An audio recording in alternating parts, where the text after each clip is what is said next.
ಇದು filter coffee. Machine ಹಾಕಿ ರಪಕ ಬಂದ್ಬಿಡ್ತಂಗೆ. ಬಾ ಬಾ ಬಾ ಬಾ ಬಾ ಬಾ ಬಾ ಬಾ ಬಾ. ತುಂಬು.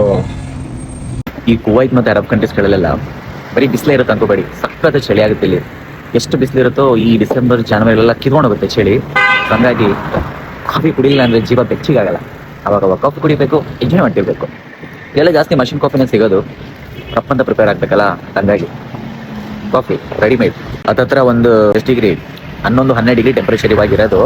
ಇನ್ನು ಡಿಸೆಂಬರ್ ಪೂರ್ತಿ ಎಂಡ್ ಮತ್ತು ಜಾನ್ವರಿಗೆಲ್ಲ ಕಿತ್ಕೊಂಡು ಹೋಗುತ್ತೆ. ಇನ್ನೂ ಜಾಸ್ತಿ ಹೋಗುತ್ತೆ. ಇನ್ನು ಎಷ್ಟು 6, 5 ಒಂದಕ್ಕೆಲ್ಲ ಹೋಗುತ್ತೆ. ಇವಾಗ ಮಳೆ ಬಂದಾಗ ಜಾಸ್ತಿ ಹೋಗುತ್ತೆ ಇದು ಚಳಿ. ಸ್ವಲ್ಪ ಮಳೆ ಕಡಿಮೆ ಆದಾಗ ಒಂಚೂರು 10 ಮೇಲೆ ಕ್ರಾಸ್ ಆಗುತ್ತೆ. ಆ ಥರ ಇದು ವೆದರ್ ವ್ಯತ್ಯಾಸ ಆಗ್ತಾನೆ ಇರುತ್ತೆ. ಯಾವಾಗಲೂ ದಿನೇ ಇವತ್ತು ಮಳೆ ಇರುತ್ತೆ, ನಾಳೆ ಮಳೆ ಇರಲ್ಲ, 2-3 ದಿನ ಮಳೆ ಇರುತ್ತೆ, ಮತ್ತೆ ಮಳೆ ಇರಲ್ಲ. ಹಂಗೆ